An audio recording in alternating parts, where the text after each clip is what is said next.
আসসালামু আলাইকুম, স্বাগত জানাচ্ছি আরটিভির বিরতিহীন দুপুরের সংবাদে। শুনছিলেন মার্কেন্টাইল ব্যাংক সংবাদ শিরোনাম। পুরো সময় আপনাদের সঙ্গে আছি আমি ফাহমিদা সালাম। সংবাদে এছাড়াও থাকছে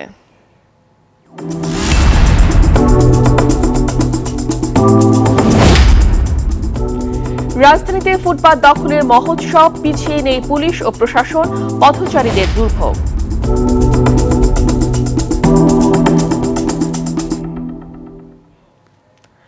যুক্তরাজ্যে নতুন ধরনের করোনা ভাইরাসের সঙ্গে মিল রয়েছে এমন নতুন ভাইরাস বাংলাদেশে শনাক্ত হয়েছে বলে জানিয়েছে বিসিএসআইআর এর প্রধান মুখ্য বৈজ্ঞানিক কর্মকর্তা ডক্টর সেলিম খান। তিনি আরটিভিকে বলেন, এটি নিয়ে যাচাই বাছাই চলছে। তবে বিসিএসআইআর এর জনসংযোগ কর্মকর্তা মোহাম্মদ আব্দুর রাজ্জাক জানান, বিষয়টি নিয়ে কেউ যদি কথা বলে থাকে এটি তার ব্যক্তিগত মতামত। শিগগিরই এ বিষয়ে আনুষ্ঠানিকভাবে জানানো হবে বলেও জানান তিনি। সেই সাদৃশ্য কিছু বৈশিষ্ট্য উনি লক্ষ্য করেছেন এবং যে ভাইরাসগুলো পাওয়া গেছে আমাদের পূর্ণাঙ্গ রেজাল্টটা না আসা পর্যন্ত আমরা আসলে আপনাদেরকে জানাতে পারছি না। তবে আমরা যেটা 6 সেপ্টেম্বরের কনফারেন্সে বলেছিলাম যে মিউটেশন হারটা ব্যতিক্রম পৃথিবীর অন্যান্য দেশের তুলনায়, বাট বর্তমানে যেটা নিয়ে আপনারা অত্যন্ত কনসার্ন বা দেশবাসী কনসার্ন, এটির ব্যাপারে আমাদের বিজ্ঞানীরা সচেষ্ট আছেন।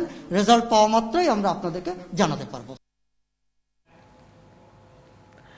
দর্শক, রাজধানী বাংলাদেশ বিজ্ঞান ও শিল্প গবেষণা প্রতিষ্ঠান বিসিএসআইআর এ আছেন সহকর্মী আর বাদল। সেখান থেকে সরাসরি যুক্ত হচ্ছেন তিনি। বাদল, করোনা ভাইরাসের নতুন ধরন সম্পর্কে কি বলছে বিসিএসআইআর? ফাহমিদা, আমি সকালে যেমনটি বলছিলাম যে এই বিসিএসআইআর এর যিনি প্রধান বৈজ্ঞানিক কর্মকর্তা ডক্টর সেলিম খান, তিনি গণমাধ্যমে কিন্তু আগেই বলেছেন যে যুক্তরাজ্যে যে ভাইরাসটি নিয়ে আতঙ্ক ছড়িয়েছে সেই ভাইরাসটি কিছুটা সাদৃশ্য তিনি দেখেছেন গবেষণায় এবং এটি নিয়ে আরও যাচাই বাছাই চলছে। এই বিষয়টি তিনি আমাকে নিশ্চিত করেছিলেন এবং তিনি এখন ঢাকার বাইরে রয়েছেন, যে কারণে তিনি সামনাসামনি কথা বলতে পারেননি। এই ভাইরাসটি সম্পর্কে যেটি জানা গেছে যে এটি আসলে এখন যে ভাইরাস রয়েছে এটির চেয়ে 70 গুণ বেশি শক্তিশালী।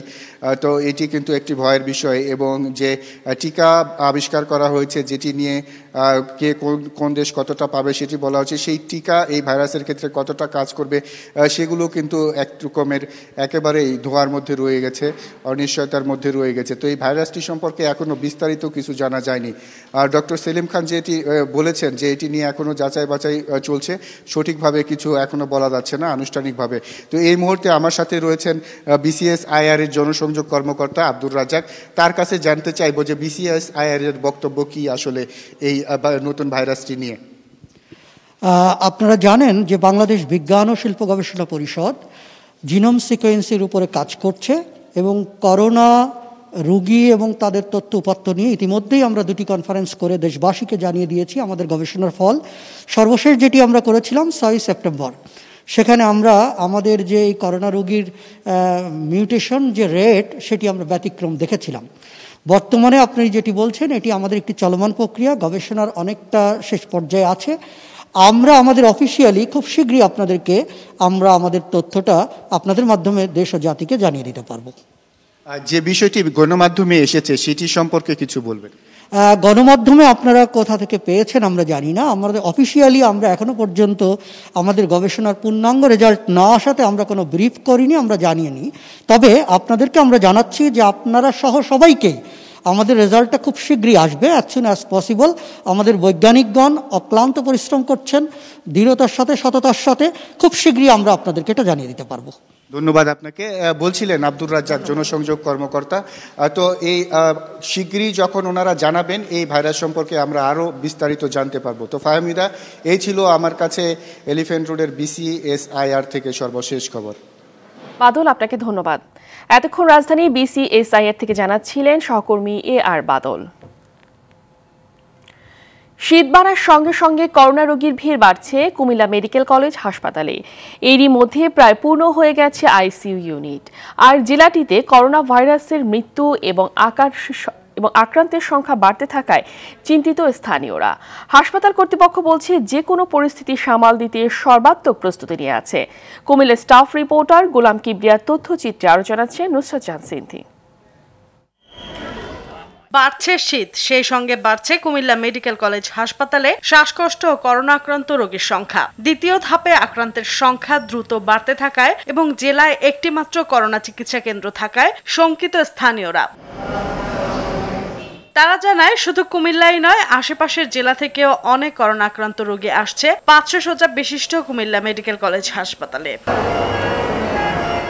ভাইরাসের সংক্রমণ শুরু হওয়ার পর হাসপাতালটির করোনা ইউনিটে 18 বেডের নিবিড় পরিচর্যা কেন্দ্র চালু করা হয়, যা এরই মধ্যে রোগীতে পরিপূর্ণ। ডক্টরগুলা মনে করেন যে দিনে রাত থাকে, কিন্তু একবার আসে। সেবার মানটা not up to the mark. চিকিৎসার মান বাড়ায়, ডাক্তার যেন আরো বাড়ায়, এটা আমরা চাচ্ছি। কিছু সীমাবদ্ধতা ও সংকট থাকলেও করোনার দ্বিতীয় ঢেউ মোকাবেলায় হাসপাতালটি সম্পূর্ণ প্রস্তুত বলে দাবি করছে হাসপাতাল সংশ্লিষ্টরা। দ্বিতীয় ওয়েভের জন্য আমাদের সেই প্রস্তুতি নতুন করে ঝালাই করে নেওয়া হয়েছে। প্রথমত আমরা যে কাজটি করেছি, প্রান্তিক লেভেল থেকে সরাসরি কোনো রোগী উপজেলা থেকে মেডিকেল কলেজ যাওয়ার সুযোগ এখন নেই, কারণ আমার প্রত্যেকটি উপজেলা এখন মোটামুটিভাবে স্বাবলম্বী এবং তারা চিকিৎসা দিতে পারবে ইনশাআল্লাহ। ভবিষ্যৎ কাজে আরও যাতে সুষ্ঠুভাবে আমরা করতে পারি এবং স্ট্যান্ড বাই আমাদের যাতে একটা ল্যাব থাকে, সেই জন্য আমাদের আরও মেশিনও স্ট্যান্ড বাই রাখতে হবে এবং লোকবলও বাড়াতে হবে। এ পর্যন্ত জেলাটিতে করোনা আক্রান্ত হয়েছে 8,816 জন আর মারা গেছেন 254 জন। নুসরাত জাহান সিন্ধি, RTV। লন্ডন থেকে 165 জন যাত্রী নিয়ে বাংলাদেশ বিমানের একটি ফ্লাইট সিলেট পৌঁছেছে। সকাল 9:30টার দিকে ওসমানী আন্তর্জাতিক বিমানবন্দরে অবতরণ করে বিমানটি। যাত্রীদের করোনা নেগেটিভ সনদ থাকায় অবতরণের অনুমতি দেওয়া হয়। বিমানবন্দরের ব্যবস্থাপক হাফিজ উদ্দিন জানান, বিমানে আসা সব যাত্রীদের করোনা নেগেটিভ সনদ রয়েছে, সেটি নিশ্চিত হয়ে যাত্রীদের ছেড়ে দেওয়া হয়। তবে সবাইকে 14 দিন হোম কোয়ারেন্টাইনে থাকতে বলা হয়েছে। প্রতি সপ্তাহে লন্ডন থেকে সরাসরি সিলেটে বাংলাদেশ বিমানে 2টি ফ্লাইট চালু রয়েছে। প্রধানমন্ত্রী শেখ হাসিনা বলেছেন, সেনাবাহিনী জনগণের বাহিনী, তাই সবকিছুর ঊর্ধ্বে কেবল দেশ ও মানুষের কথা মাথায় রেখে বাহিনীর নবীন সেনাদের এগিয়ে আসতে হবে। সকালে গণভবন থেকে ভার্চুয়াল মাধ্যমে চট্টগ্রামে ভাটিয়ারি BMA-তে অনুষ্ঠিত শীতকালীন রাষ্ট্রপতি কুচকাওয়াজ 2020 অনুষ্ঠানে যোগ দিয়ে একথা বলেন প্রধানমন্ত্রী। এ সময় দেশের মান মর্যাদা রক্ষায় জাতীয় ও আন্তর্জাতিক পর্যায়ে নিজেদের অর্পিত দায়িত্ব পালনের আহ্বান জানান সরকার প্রধান। রিপোর্ট। শীতকালীন রাষ্ট্রপতি কুচকাওয়াজে অংশ নিতে প্রতি বছরই চট্টগ্রামের ভাটিয়ারিতে বাংলাদেশ মিলিটারি একাডেমিতে যান প্রধানমন্ত্রী শেখ হাসিনা। করোনা বাস্তবতায় এবারই প্রথম অংশ নিলেন ভার্চুয়াল মাধ্যমে। আপনার অনুমতি প্রার্থী মাননীয় প্রধানমন্ত্রী। অনুমতি প্রদান করছি। শুরুতে দেশ ও মানুষের কল্যাণে নিজেদের আত্মনিয়োগ করার শপথ নেন ৭৯তম কোর্সের 120 জন নবীন সেনা। সর্বশক্তিমান আল্লাহর নামে শপথ করিতেছি যে। এরপর স্বর্ণপদক তুলে দেওয়া হয় কোর্স সেরাদের হাতে। আর সব বিষয় সেরা হয়ে সোর্ড অব অনার গ্রহণ করেন নবীন সেনা মোহাম্মদ মাহমুদুল হাসান। প্রধানমন্ত্রীর পক্ষে সম্মাননা তুলে দেন সেনা প্রধান জেনারেল আজিজ আহমেদ। পরে দিক নির্দেশনামূলক বক্তব্যে দেশের স্বাধীনতা ও সার্বভৌমত্ব রক্ষায় সেনাবাহিনীর সদস্যদের নিষ্ঠার সঙ্গে দায়িত্ব পালনের আহ্বান জানান সরকার প্রধান। সুতরাং এই দায়িত্ব পালনকালে আমি মনে করি তোমাদের সব সময় একথা মনে রাখতে হবে যে দেশকে ভালোবাসতে হবে, দেশের জন্য কর্তব্য পালন করতে হবে। কারণ তোমরা যে শপথ গ্রহণ করেছো, এই শপথ গ্রহণের মধ্য দিয়ে তোমাদের এদেশের স্বাধীনতা সার্বভৌমত্ব রক্ষার জন্য বিরাট দায়িত্ব কাঁধে পড়লো, সে কথাটা সবসময় মনে রাখতে হবে। দেশের পাশাপাশি আন্তর্জাতিক পরিমণ্ডলেও নিজেদের সুনাম ধরে রাখার আহ্বানও ছিল প্রধানমন্ত্রী। দেশে বিদেশে আমাদের সেনাবাহিনীকে দায়িত্ব পালন করতে হয়, তাই সর্বক্ষেত্রে তারা দক্ষ থাকবে, উপযুক্ত থাকবে, আন্তর্জাতিক মানসম্পন্ন হবে, যেন সারা বিশ্বের যেখানেই যাবে সেখানে যেন দেশের সম্মান অক্ষুণ্ণ রাখে, সেদিকে সর্বদা সজাগ থাকতে হবে। সততা, নিষ্ঠা, একাগ্রতা। করোনা সময়ে সেনাবাহিনীর সাহসী ভূমিকার প্রশংসা করেন প্রধানমন্ত্রী। সেই সঙ্গে পরামর্শ দেন আগামীতে সর্বোচ্চ সতর্ক থাকার। সবাইকে আমার আন্তরিক ধন্যবাদ জানাচ্ছি। মারুফ রেজা, RTV, ঢাকা। পাথর কোয়ারি খুলে দেওয়ার দাবিতে সিলেটে আজও ধর্মঘট পালন করছে সিলেট বিভাগীয় ট্রাক পিকআপ কভার ভ্যান মালিক শ্রমিক ঐক্য পরিষদ। সকাল থেকে দূরপাল্লার বাস ছেড়ে যায়নি, বন্ধ রয়েছে ট্রাক সহ পণ্যবাহী যান চলাচল। সিলেট নগরীর বিভিন্ন পয়েন্টে অবস্থান নিয়েছে শ্রমিকরা। দাবি আদায়ে কাল ভোর ৬টা পর্যন্ত কর্মসূচি অব্যাহত রাখার ঘোষণা দেন তারা। এতে ভোগান্তিতে পড়েছে সাধারণ যাত্রীরা। সাধারণ মানুষকে জিম্মি করে এ ধর্মঘটের তীব্র সমালোচনা করেন তারা। এদিকে ৪৮ ঘণ্টা ধর্মঘটের পর সকাল থেকে সিএনজি অটোরিকশা চলাচল করছে।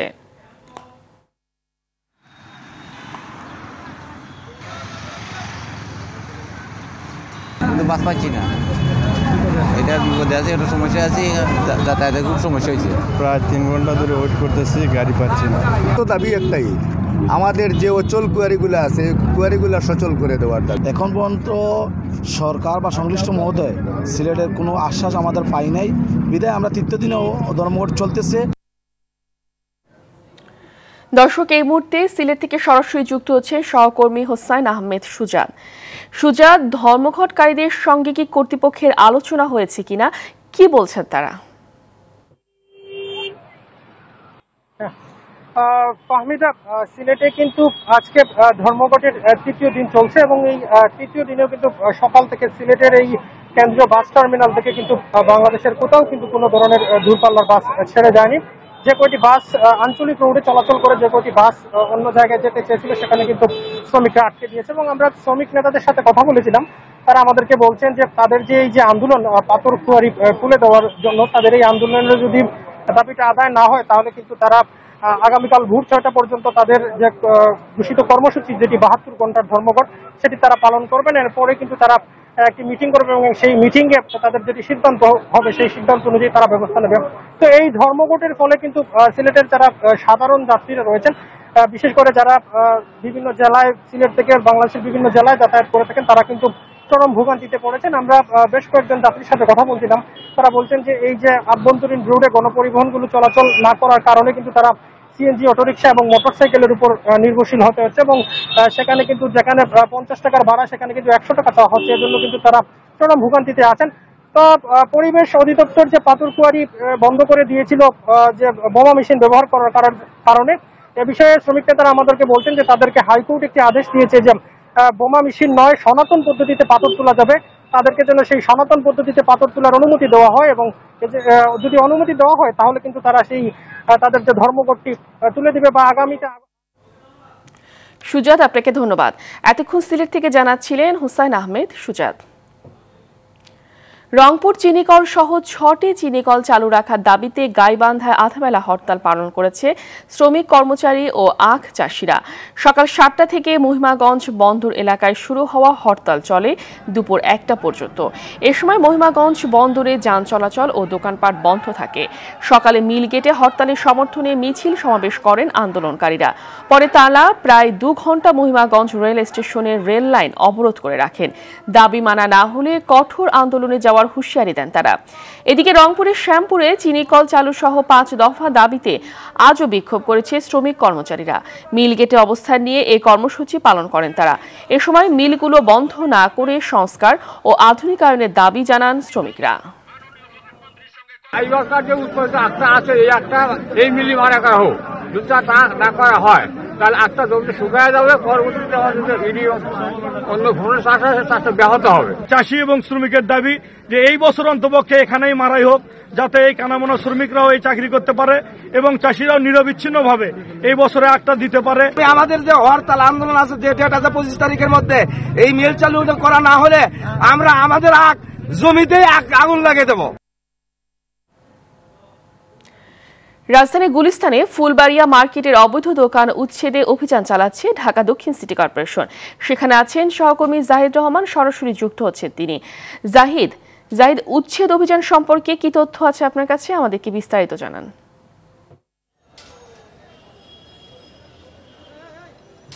ফাহমিদা, আজকে অভিযান কিন্তু অব্যাহত আছে ঢাকা দক্ষিণ সিটি কর্পোরেশনের যে অবৈধ দোকান উচ্ছেদ ফুলবাড়িয়া সুন্দরবন মার্কেটটি। আমার পিছনে আপনারা দেখতে পাচ্ছেন যে এই মার্কেটে যে উচ্ছেদ কার্যক্রম সেটি হচ্ছে অবৈধভাবে, অর্থাৎ ভবনের যে মূল নকশা রয়েছে তার বাহিরেই অবৈধভাবে স্থাপনাগুলো করা হয়েছে এবং সেইখান থেকেই এই যে সিঁড়ির পাশ দিয়ে রয়েছে সেটি সম্পূর্ণভাবে নকশা বহির্ভূতভাবে বেশ কিছু দোকান তৈরি করা হয়েছিল এবং সেগুলি মূলত ভেঙে দেওয়া হচ্ছে এবং বিশেষ করে যেখানে পার্কিং রয়েছিল যে বেসমেন্টে সেটির বিষয়ে চূড়ান্তভাবে জানানো হয়েছিল তাদেরকে এবং সেগুলো ভেঙে দেওয়ার প্রক্রিয়া অব্যাহত রয়েছে এবং যেহেতু এখানে বৈদ্যুতিক লাইন রয়েছে এবং সেগুলো কর্তন করে একে একে যে অবৈধ স্থাপনাগুলো অংশগুলো রয়েছে এই অবৈধ ঢাকা দক্ষিণ সিটি কর্পোরেশন এই সুন্দরবন ফুলবাড়িয়া যে মার্কেটটির সেই মার্কেটের অংশগুলো গুড়িয়ে দেওয়া হচ্ছে এবং এখানে পর্যাপ্ত পরিমাণে নিরাপত্তা ব্যবস্থা গ্রহণ করা হচ্ছে। আইনশৃঙ্খলা বাহিনী রয়েছেন এবং যারা এখানে অবৈধ দোকান স্থাপন করছিলেন তাদেরকে আগাম জানিয়ে দেওয়া হয়েছিল যে এই দোকান যেগুলো রয়েছে সেগুলো ভেঙে ফেলা হবে এবং যদি কারো বৈধ কোনো কিছু থাকে তাহলে সেটি সিটি কর্পোরেশন অবশ্যই বিবেচনা করবে। তবে এই যে নকশা বহির্ভূত যে অংশগুলো রয়েছে সেটিকে দখলমুক্ত করে পুনরায় সেই ভবনের পুনরায় নকশা যেটি রয়েছে সেখানে সৌন্দর্য ফিরে দেওয়া হবে এবং আশেপাশে যে যানজট রয়েছে সেগুলোর জন্য ব্যবস্থা গ্রহণ করা হবে। ফাহমিদা। জাহিদ, আপনাকে ধন্যবাদ। এতক্ষণ রাজধানী গুলিস্তান থেকে জানাচ্ছিলেন সহকর্মী জাহিদ রহমান। টেলিভিশন চ্যানেলের জনপ্রিয়তা মূল্যায়নে টিআরপি নিয়ে অনেক অসঙ্গতি ও অনিয়ম আছে বলে অভিযোগ করেছেন তথ্যমন্ত্রী ডক্টর হাসান মাহমুদ। টিআরপি কোন পদ্ধতিতে কিভাবে মূল্যায়ন হবে এজন্য একটি কমিটি গঠন করা হবে বলে জানান তিনি। সচিবালয়ে নিজ দপ্তরে তথ্যমন্ত্রী বলেন, রাষ্ট্রীয় নিয়ম নীতি ছাড়া কোনো প্রতিষ্ঠান টিআরপি নির্ধারণ করতে পারে না। এ সময় সরকার করোনা নিয়ন্ত্রণে ব্যর্থ মির্জা ফখরুলের এমন বক্তব্য ভিত্তিহীন বলে মন্তব্য করেন তথ্যমন্ত্রী। সরকার করোনা নিয়ন্ত্রণে প্রতিবেশী দেশগুলোর তুলনায় অনেক বেশি সফল বলেও মন্তব্য করেন তিনি। বিভিন্ন কন্টেন্ট নিয়ে টিআরপির ক্ষেত্রে বিরাট একটা অ্যাম্বিগুইটি আছে। কারা কখন টিআরপিতে উপর উঠে যায়, অনেক সময় দেখা যায় যে একটা টেলিভিশন মানুষ দেখে না কিন্তু তারা টিআরপি থেকে অনেক উপরে। এই টিআরপি কিভাবে নির্ধারিত হবে সেটির জন্য একটি অর্থাৎ কৌশল প্রণয়নের জন্য একটি কমিটি গঠন করে দিব। এটা সেই কমিটি নির্ধারণ করবে কিভাবে টিআরপি নির্ধারিত হবে। গির্জায় গির্জায় প্রার্থনার মধ্য দিয়ে আগামীকাল উদযাপন করা হবে বড়দিন। খ্রিস্টান ধর্মাবলম্বীদের সবচেয়ে বড় ধর্মীয় উৎসব এটি। পৃথিবী তথা মানবতার কল্যাণে মহান যিশুর শান্তির বাণী ছড়িয়ে দেওয়া হবে মানুষে মানুষে। আলোকসজ্জা, ক্রিসমাস ট্রি, সান্তাক্লজের উপহার প্রদানে আনন্দের সময় কাটানোর কথা থাকলেও করোনার কারণে তা হবে স্বাস্থ্যবিধি মেনে সীমিত আকারে। 2000 বছর আগে 25শে ডিসেম্বর পৃথিবীকে আলোকিত করে জন্মগ্রহণ করেন যিশু খ্রিস্ট। বেথেলহেমের এক গোয়াল ঘরে কুমারী মাতা মেরির গর্ভে জন্ম হয়েছিল যিশুর। উৎসব নির্বিঘ্ন করতে সর্বোচ্চ পুলিশের নিরাপত্তা ব্যবস্থা নেওয়া হবে বলে জানিয়েছে ঢাকা মেট্রোপলিটন পুলিশ। গির্জা থেকে খ্রিস্টান পল্লী সবখানে এখন বড়দিন উদযাপনের প্রস্তুতি। সাজানো হয়েছে ক্রিসমাস ট্রি ও গোশালা। এমনই নানা আয়োজনে বড়দিনের প্রস্তুতি নিয়েছে ঢাকার নবাবগঞ্জ উপজেলার 3টি ধর্মপল্লী ও 2টি উপধর্মপল্লীর অন্তত 12,000 খ্রিস্ট ধর্মাবলম্বী। চলছে বর্ণিল সাজসজ্জা। নবাবগঞ্জ থেকে অমিতাভ অপুর রিপোর্ট জানাচ্ছেন শাহাবুদ্দিন শিহাব।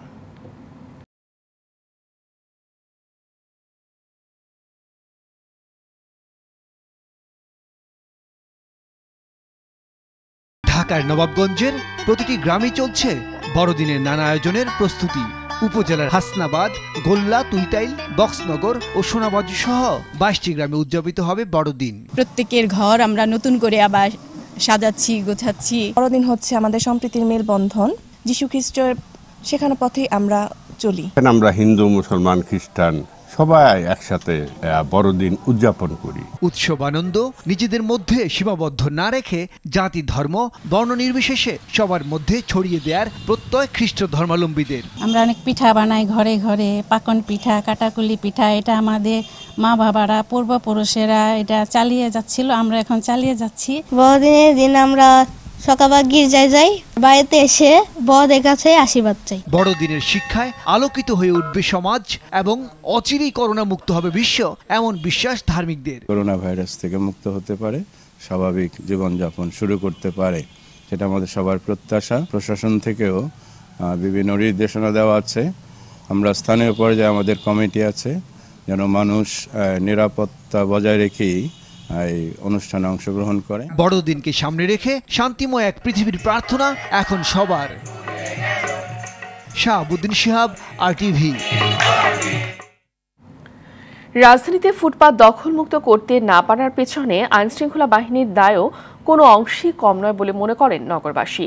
পথচারীদের দুর্ভোগ বাড়িয়ে ফুটপাতেই একের পর এক বসানো হচ্ছে পুলিশ বক্স। গাড়ি পার্কিং নিষিদ্ধ হলেও এ অনিয়মের চর্চা সবচেয়ে বেশি হয় প্রশাসনিক ভবনগুলোর সামনে। অনেকে আবার নিজেদের অপকর্ম জায়েজ করতে ফুটপাতকে বানিয়ে নিচ্ছেন নামাজের স্থান। সরকারি জায়গায় দখল বাণিজ্য নিয়ে মাসুদ মুস্তাহিদের ধারাবাহিক রিপোর্টের তৃতীয় পর্ব আজ।